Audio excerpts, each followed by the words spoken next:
Olá, pessoal, tudo bem? Bom, a gente agendou a live com a Luciana do Instituto Alpaba e infelizmente aquele dia a gente teve alguns problemas técnicos. Então hoje a gente está fazendo essa conversa gravada, mas para abordar aí os tópicos da live, depois vocês podem assistir, compartilhar, vai estar salva no canal.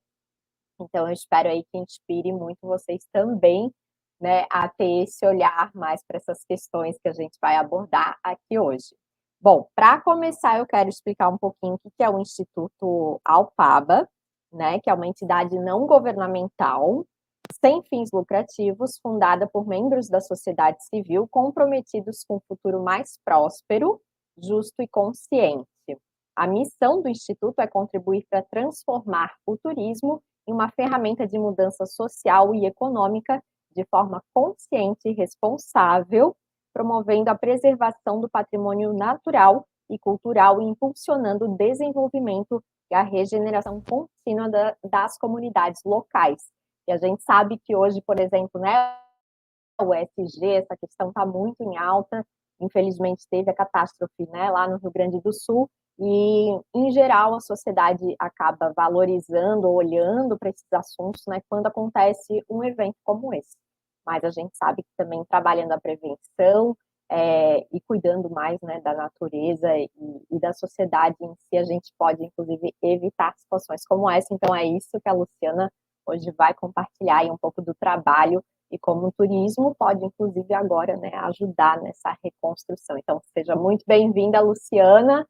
Não sei se queres complementar um pouco, né, essa introdução, falar do Instituto, da tua formação, como esse é o trabalho. Fica à vontade.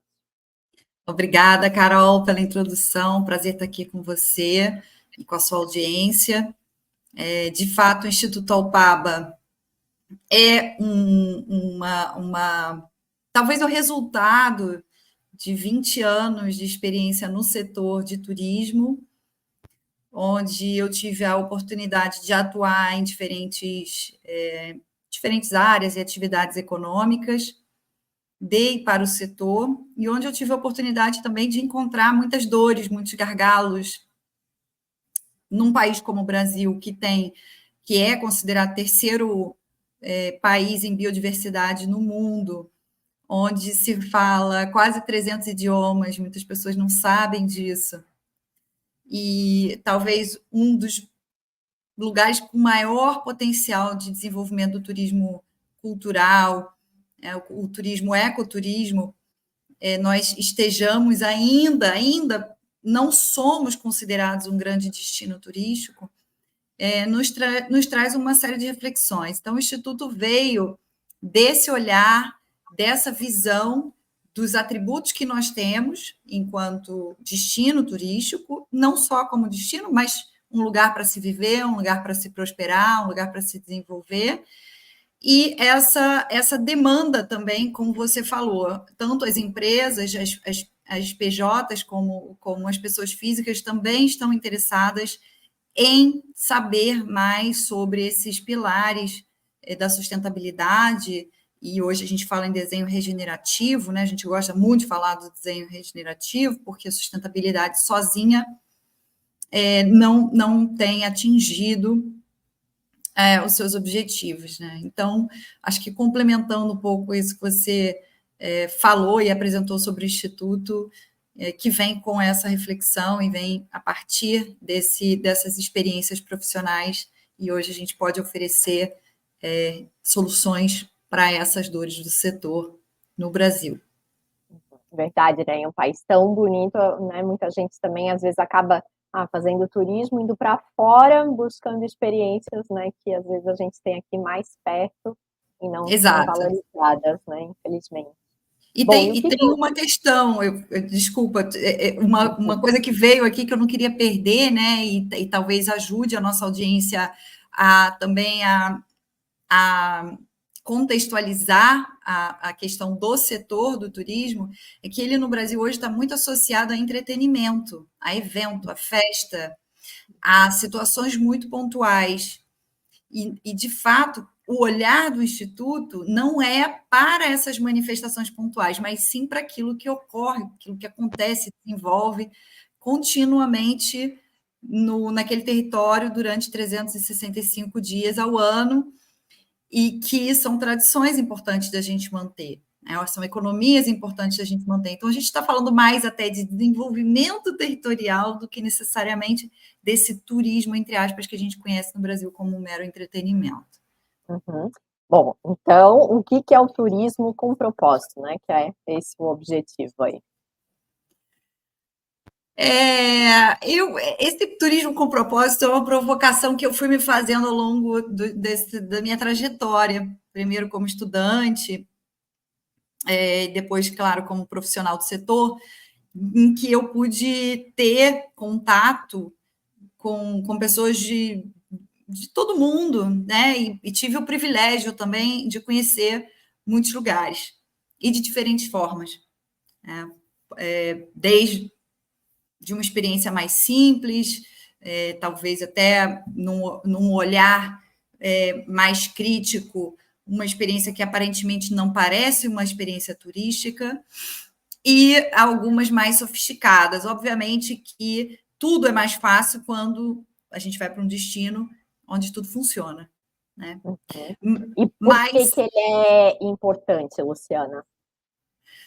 esse destino que funciona é importante porque ele serve de exemplo, né? Coisas que funcionam geralmente em algum lugar, qualquer lugar, serve de exemplo para a gente refletir sobre como que a gente pode levar isso para o nosso território, como a gente pode levar isso para a nossa empresa, para o nosso dia a dia, para a nossa família, né? A nossa casa.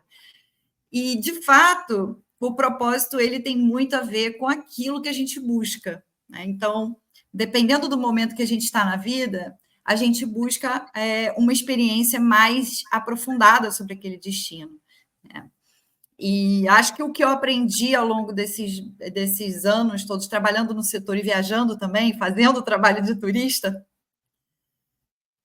foi que quando a gente tem um propósito naquela viagem, quando a gente se propõe a realizar alguma coisa sobre nós mesmos, né, e a gente se abre para essas experiências, a gente pode ter muito boas surpresas.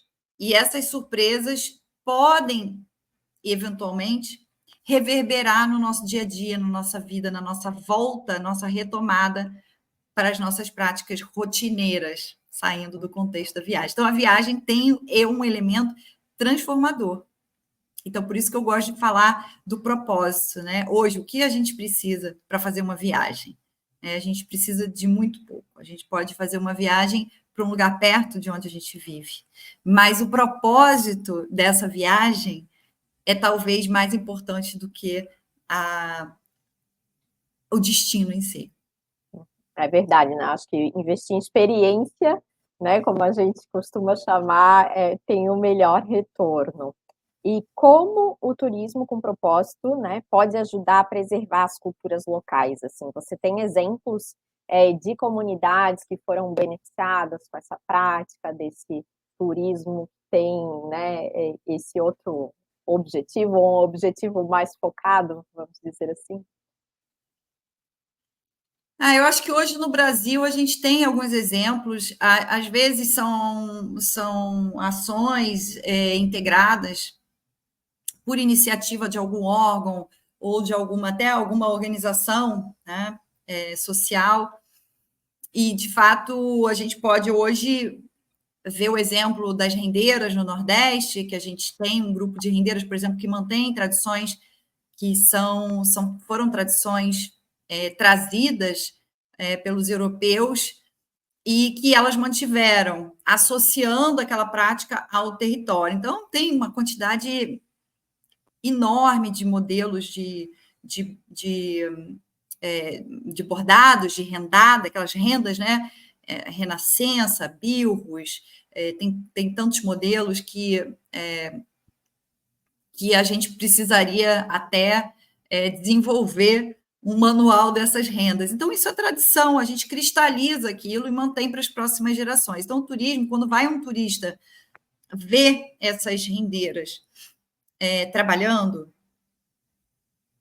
e ele compra uma peça daquele lugar, e ele leva com ele está apoiando essa iniciativa, apoiando essas mulheres nesse território que precisam, demandam esse público, essa venda, precisam dessa venda para poder legitimar uma atividade, um aprendizado que elas tiveram e a tradição que elas estão mantendo. Então, e aí entra a provocação. Se a gente consegue explicar por que aquela renda é importante, mesmo que ela seja uma renda mais cara do que aquela que você vai comprar numa feirinha, de repente, que a gente vai encontrar muito material de diferentes qualidades, de diferentes perfis, a gente entende por que a gente está fazendo aquele investimento numa peça que foi feita mantendo uma tradição, né? Que geralmente são peças que têm um atributo de obra de arte, né? Tem um status de obra de arte. Como, por exemplo, comprar um tapete lá na Turquia feito manual, né? Está trazendo a história também para casa, né? Então, localmente Excelente a gente exemplo. também tem, né? Excelente exemplo. Nós também temos as nossas tradições aqui. Eu peguei uma delas que é pequenininha, assim, comparando a tudo que a gente produz hoje no Brasil, e não só associado à cultura material e imaterial, mas também à bioeconomia. A gente tem hoje um país, essa diversidade de produtos do território, né? Produtos mesmo da nossa terra, dos nossos biomas, que são Claro, sensacionais. cada estado é tão, né, característico, assim, a gente tem uma diversidade tão grande, né? Então, tanta coisa aí para levar para casa. É Bom, imenso.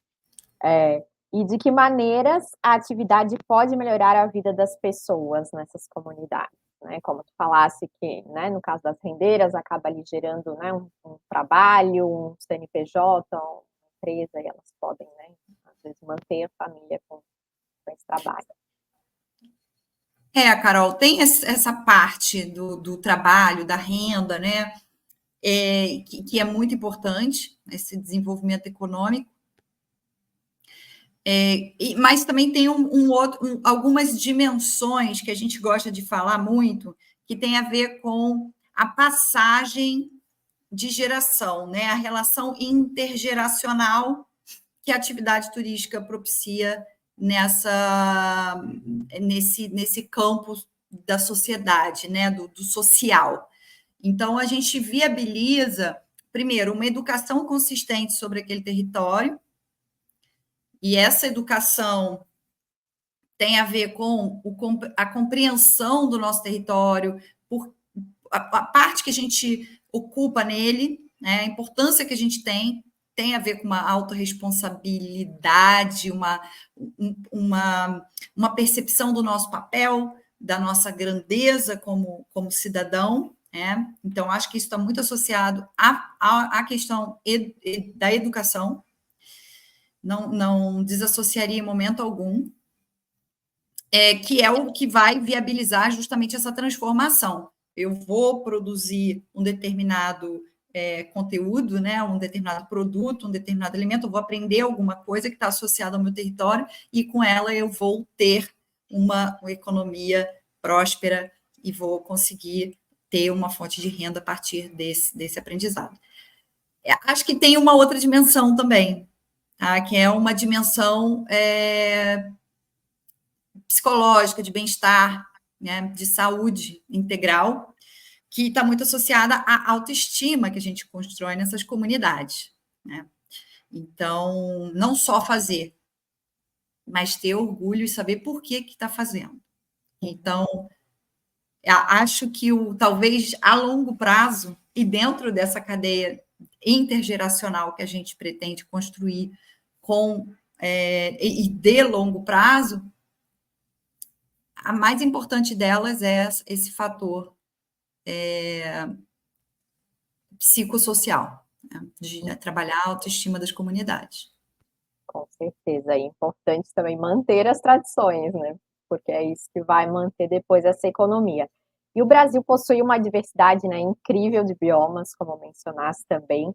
Como o turismo com propósito pode ajudar na proteção desses ecossistemas, né? Que também, talvez alguém aqui que está assistindo a gente pense, então explorar o local de outra maneira e ter uma percepção errada, né? Mas como fazer isso de uma forma estruturada? Legal, Carol, você falou o X da questão. Geralmente, quando a gente vê uma floresta, né, e isso já tem acontecido, infelizmente, há muitos séculos, quando a gente olha ou alguns dos nossos ancestrais, uma parte da nossa ancestralidade se dedicou meramente a observar uma floresta como fonte de riqueza, uma fonte de riqueza destruindo essa floresta para construir e transformar em outras coisas, né? E nós temos modelos mundo afora de que isso não funcionou, né? E o que geralmente leva à derrocada de muitas civilizações, né? Eu poderia citar os incas aqui, os astecas, até os próprios romanos, né? Tem uma hora que a natureza, o território e esse domínio humano, né, essa arrogância humana, são plenamente dominados pela força que a natureza tem e imprime no nosso planeta. Mas não vou ir muito longe nessa história, não. A ideia aqui, no nosso turismo com propósito, dentro desse contexto dos nossos biomas, tem muito a ver com simplesmente você conhecer e identificar. Se a gente identifica esse bioma e a gente olha para ele e fala assim, a floresta em pé tem muito mais valor do que a floresta destruída, e por quê? E como, né? A gente pode manter essa floresta em pé e ter fonte de renda, como a gente falou, e ser bem-sucedido, e gerar prosperidade, e preservar. Então, olha quantas coisas a gente vai fazendo quando a gente convive e respeita tudo que está dentro desse contexto do bioma. Então, o Brasil hoje é um país que tem uma grande biodiversidade, tem os seus biomas principais, mas também tem os seus subbiomas, né? Só o Pantanal, por exemplo, tem não tenho certeza absoluta, mas entre 11 e 13. Da última vez que eu estive lá, o pessoal estava falando em 11, mas alguns estudiosos já estavam trazendo um 12º, 13º subbiomas dentro do contexto só do Pantanal, né? E aí, olha só a biodiversidade. A própria Mata Atlântica é um exemplo. Eu estou aqui no Rio de Janeiro. Você também aí está dentro do contexto também de Mata Atlântica, é uma floresta extremamente diversa, é um bioma muito diversificado, mas que ficou uma parte muito pequena, né? Então, você vê, a gente tem que olhar para a floresta com mais respeito. A gente não é parte da natureza. O ser humano não é, desculpa, o ser humano ele é a natureza. Então, e uma outra questão é que a gente não está no planeta Terra, a gente é o planeta Terra. Então, a visão que a gente precisa ter, né, e alguns escritores falam muito sobre isso, é a ideia de que nós não podemos nos desassociar da natureza. Não é a natureza e o homem. É o homem sendo parte da natureza. O homem é a natureza. Então, eu acho que essa talvez seja um grande insight que a gente precisa difundir e trabalhar, não só na nossa geração, ou aqueles que compartilham conosco, né, esse momento, mas com as novas gerações. Uhum. Bom, e a gente, né, viu agora, infelizmente, essa tragédia climática e devastadora no Rio Grande do Sul. E como você vê, Luciana, o turismo com propósito, por exemplo, ajudando na reconstrução dessas áreas afetadas, né? Que nem a gente falou, o estado tem uma cultura tão particular, né, tão bonita também, e como, né, por exemplo, tem regiões Gramado, Canela, que já são tradicionais pelo turismo, como a gente agora pode usar isso na reconstrução, né, que aí vai levar anos, provavelmente. Bom, toda tragédia é uma oportunidade de a gente rever as nossas práticas, os nossos valores. A empatia é um processo importante nesse contexto. Para a gente que fala em turismo regenerativo, a regeneração, ela só é bom, o turismo sustentável, ele só deve ser bom quando é bom para todo mundo. Então, a tragédia, ela foi ruim também para todo mundo. Ela não foi ruim só, né? Então, a gente, quando toma uma iniciativa de ajudar, né, mandar recurso, dinheiro, roupa ou qualquer coisa, é uma parte do processo, né? É uma parte. Mas a gente ter a capacidade de olhar para essa situação e entender que esse processo de reconstrução precisa ser feito tendo em consideração o que pode vir a acontecer no futuro em outras regiões, tem a ver com uma capacidade de antecipação que a gente precisa exigir do poder público. E o papel que a gente tem dentro desse contexto de cidadania é justamente olhar para as oportunidades que a gente tem aqui de melhorar esses espaços que são espaços compartilhados, né? O que é público é de todos. Então, o que às vezes eu vejo, né, dentro dessa perspectiva de tragédias e desastres, que muitas vezes é preciso dar um freio de arrumação. Esse freio de arrumação não é feito. A gente olha e fala assim, aquilo ali uma hora vai dar ruim. Construção ilegal, o turismo vive muito disso, né, Carol? Você joga, por exemplo, uma novela num determinado local, dali a 6 meses vai ter alguém construindo, e construindo ilegalmente. E aí a gente tem uma legislação, estou saindo um pouco desse escopo, mas isso ajuda muito a gente a entender os nossos processos no Brasil, que tem muito a ver com essa capacidade que a gente tem de ir atrás de uma proposta meramente econômica, ou seja, eu vou mudar, vou transformar aquilo num destino turístico, vou começar a construir, vou abrir a minha pousada, vai ser tudo ilegal, daqui a pouco a nossa lei, que é uma lei, a lei essa lei de construção, né, que a gente não consegue tirar depois que já foi construído, que a gente não consegue desapropriar porque já foi uma construção, isso traz, e aí você pensa assim, coitados, não tem onde morar. Não é essa a questão. A questão é que o Estado tem a obrigação de fiscalizar e tem também a obrigação de fornecer moradias em local seguro para essas pessoas.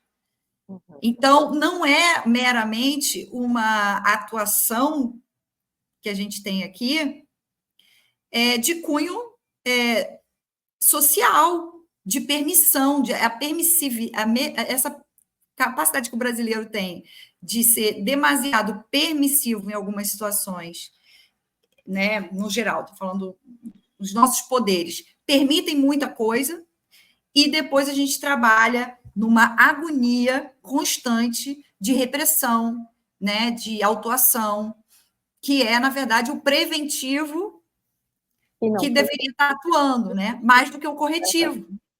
Então, acho que a gente tem que aprender com isso, a nossa capacidade de se planejar. Basicamente é isso, planejamento, e é dizer para a comunidade, para a população, olha, o que a gente está fazendo aqui está errado.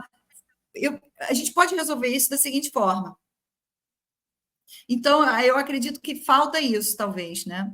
A gente olhar para essa situação e pensar assim, o que a gente pode melhorar num processo de cidadania, de construção. Sim, e esse é um ótimo exemplo, porque hoje eu estou aqui em Santa Catarina, em 2008, por exemplo, né, já cobri aquela enchente em Blumenau, a gente viu exatamente tudo isso acontecendo, aí fica lá nas promessas de obras, de prevenção, nada foi feito, por exemplo, aqui no estado, mas a gente sabe que natureza é questão de tempo para acontecer aqui ou qualquer lugar, né, e aí agora, infelizmente, a proporção lá foi muito maior, mas olha aí quantos anos passaram e nada ou quase nada, né, foi feito, infelizmente. A inércia tem um custo, né? Uhum, exatamente.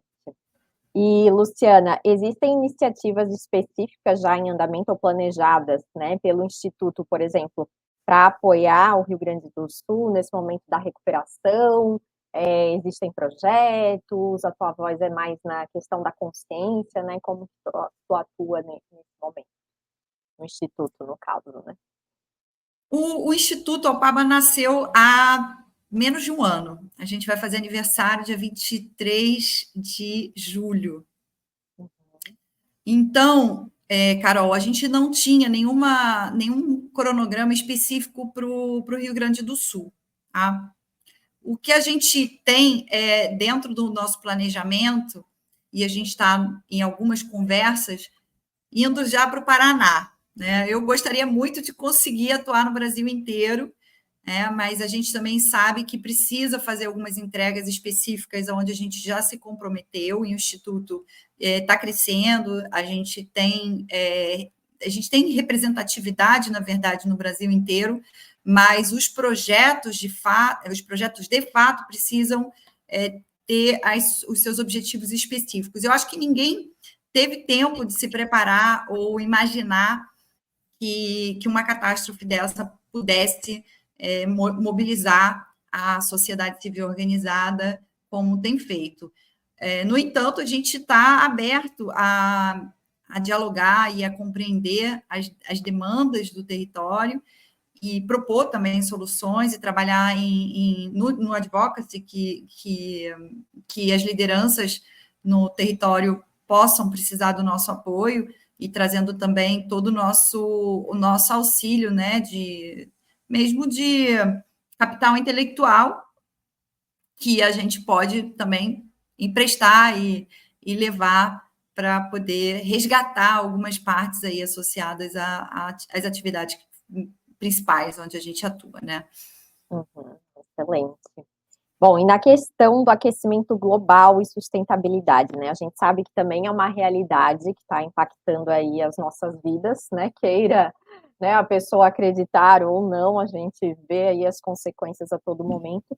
E como o turismo sustentável e com propósito pode contribuir para a conscientização também, mitigação, né, desse efeito, já ter uma educação, né, mais na base ali com as crianças, que eu vejo que hoje são muito mais conscientes que a gente nessa questão da proteção do planeta, né, graças a Deus está mudando, mas como que tu vê esse aspecto aí? Uau, essa é super complexa, porque nem os especialistas conseguem ajudar totalmente, porque apesar de já estarem trazendo relatórios há mais de 30 anos sobre o que está acontecendo agora, aquilo que tem. Os especialistas já tinham alertado com bastante antecedência a nossa capacidade de reação e de mitigação dessas questões têm sido muito dúbias, porque a gente tem. Primeiro, porque os nossos KPIs, né, os nossos indicadores de desempenho em si da economia já estão completamente desalinhados com qualquer propósito de sustentabilidade. Se a gente abre o jornal e está sempre preocupado com o crescimento da economia, com o PIB, e não está preocupado mais com o índice de satisfação, desenvolvimento humano, evolução, quer dizer, os KPIs foram evoluindo, né, ao longo do século XX, acho que a gente foi melhorando bastante, surgiu o índice de felicidade, né, e tal, são coisas bacanas, mas no fundo, quando a gente olha, a gente tem que sair um pouco do número, que eu acho que é muito utilizado hoje como um subterfúgio de lideranças, sobretudo lideranças políticas, que gostam de trazer muitos dados, porque os dados refletem muitas coisas, e é fácil, pega um relatório, mostra ali, foi feito por uma instituição acadêmica ou por uma grande consultora, porém, o que a gente vê na prática é completamente o oposto. Se a gente entra no hotel hoje e vê o hotel se inundando em plástico, né, você entra num navio, só tem garrafa PET, você vê que tem alguma coisa que precisa ser feita urgente e não está sendo feito. Estou falando só no meu setor, você imagina nos outros, né? Então, a gente tem que ter essa capacidade de parar de olhar para o número, parar de olhar a notícia do jornal como indicador e usar o nosso raciocínio lógico e maior observação para também propor solução. Essa questão do plástico, né, do excesso de plástico, está afetando diretamente a natureza. A gente está virando plástico. No fundo, se a gente se a gente continuar produzindo o plástico como a gente tem produzido e consumindo coisas de plástico como a gente tem consumido, daqui a pouco a gente vai virar plástico. Então, assim, a certeza de que muita coisa precisa ser feita e que a gente está indo num caminho estranho quando a gente fica muito focado em demonstrar que está resolvendo só com indicadores. Uhum. E aí tem a ver com a questão, eu vou só usar aqui um exemplo. Essa questão do carbono, por exemplo, é o maior perigo que a gente tem, porque você está pagando uma licença de poluir mais. Né? Então, quem fala, estamos descarbonizando, não estamos, porque se continuamos a produzir mais efeito estufa, né? Mais poluentes, só o fato da gente pagar e, entre aspas, plantar algumas árvores descarbonizando, não significa que a gente esteja mitigando. A gente precisa cortar as mais práticas. Perfeito. E ainda falando em educação ambiental, né? Quais são as melhores práticas para integrar a educação ambiental nas experiências do turismo com propósito? Uau, que delícia essa pergunta, porque na verdade é uma pergunta que mexe muito com a nossa criatividade. Qualquer coisa que eu disser para você aqui pode estar ultrapassada daqui a 2 minutos, porque você junta educação, meio ambiente, a possibilidade infinita, né? Especialmente hoje usando recursos tecnológicos, digitalização, etc. Mas eu posso citar coisas muito simples. Hoje, por exemplo, um exemplo que eu gosto de dar e que é efetivo, interessante e criativo é a iniciativa do Recicla, que é uma instituição com base em Rio das Flores, aqui no estado do Rio, que oferece uma educação ambiental voltada para a gestão de resíduos sólidos. Então, a gente é para criança, mais visita pedagógica, mas adulto também pode participar. E eles associaram a isso uma espécie de acampamento, que é um bootcamp, que eles chamam, imersivo em inglês. Então, as crianças não só vão para aprender sobre gestão de resíduos, né, ou como eu vou tratar o meu lixo orgânico e o meu lixo inorgânico, mas elas também aprendem inglês. Olha só que bacana. Então, só aqui um exemplo do que é educação ambiental. E uma outra prática também que eu acho muito salutar é a gente levar as crianças não para os zoológicos, tá? Porque eu acho que é um modelo que já deveria ter sido extinto, mas proporcionar às crianças a interação com animais, né? Talvez em reservas ou santuários de animais que foram ou reconduzidos à natureza, ou que estão num processo de recuperação, porque muitas vezes o trabalho dessas ONGs, né, na África do Sul tem vários exemplos, aqui no Brasil também tem, na Amazônia também tem, ali em Manaus também tem uma iniciativa do IBAMA, que a gente pode visitar, pode apoiar, quer dizer, a gente vê, a criança já vê como que aquela prática, né, de confinar o animal, de tratar um animal como se fosse um objeto, está errada, né? E não tem nada mais lindo no mundo do que a gente poder ver um animal no seu habitat e respeitar o animal plenamente, né? Então não tem só a ver. E o animal é um ser muito especial que habita com a gente. E muitas vezes a gente tem o cachorro em casa, mas a gente não se preocupa com a vaca, a gente não se preocupa com o macaco, a gente não se preocupa com os outros animais, né? A gente fica muito preocupado com aquilo que a gente tem em casa. E todos esses animais, na verdade, nós, como seres mais conscientes, né? Conscientes, acho que o termo melhor é esse, né?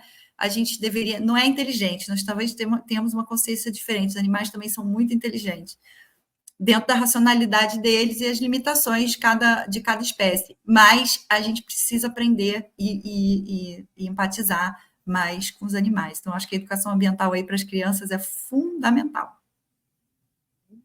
Bom, adorei aprender mais aqui contigo, Luciana, né? É um assunto muito complexo, realmente a gente poderia ficar aí falando horas. Para finalizar, que mensagem você gostaria, né, de deixar para os nossos espectadores sobre a importância de adotar esse futuro mais consciente e sustentável? Carol, é assim, eu acho que a nossa perspectiva do que é ter consciência ou de ter um propósito, integrar isso nas nossas práticas, tem a ver com coisas muito simples, né? A gente muda o mundo mudando a gente, mudando a nossa postura. Então, com certeza, eu acho que a gente tem que sair de um papel de vítima, né, para um papel de responsabilidade. Eu acho que esse é muito importante. Acho que todos nós temos a capacidade de nos tornarmos responsáveis dentro das nossas alçadas por fazer um mundo ao nosso entorno melhor, né? Ajudando o nosso vizinho, ajudando a nossa família, ajudando os nossos amigos, ajudando, enfim, sendo mais propositivo nesse contexto. E se auto-observar mais, eu acho que a gente tem que ter essa capacidade de entender se a gente está melhorando, como que a gente está melhorando, para que as coisas também melhorem. Então, acho que tem a ver com uma prática, né, de integrar tudo isso, e a gente gosta de falar muito, não tem a ver necessariamente com uma religião, mas tem a ver com buscar uma fé, uma esperança no ser humano, e que tem a ver com práticas claramente de mindfulness, de espiritualidade, de bem-estar, de buscar ter essa autoconsciência e do impacto e responsabilidade que a gente tem, de fato, né? E não ficar colocando a culpa no político, não colocar a culpa... Não, mas vamos lá, o que a gente está fazendo para melhorar, né? E esse ano é um ano importante, porque a gente vai estar em eleições municipais, né? Então, mais uma razão aí para a gente fazer essa reflexão. O que a gente está escolhendo? Quais são as nossas escolhas? É verdade, escolhas que vão impactar aí o nosso futuro, né? Bom, muito obrigada pela tua participação, Luciana. Pessoal, essa live, né, vai ficar disponível no YouTube, então compartilhem, ajudem a divulgar e também a iniciativa para a gente ter, né, cada vez mais uma sociedade consciente também. A gente sabe aí que tem muitos passos ainda para evoluir, mas como a Luciana falou, uma evolução em todos os sentidos, né? Só assim a gente ainda vai poder ter qualidade de vida e viver bem aqui nessa terra. Infelizmente, muita gente ainda hoje não tem essa consciência. Então, muito obrigada, Luciana. Seja sempre bem-vinda aqui no canal, né? E não esqueçam de se inscrever, deixar o seu like também, compartilhar esse vídeo. Até a próxima. Tchau, tchau. Obrigada.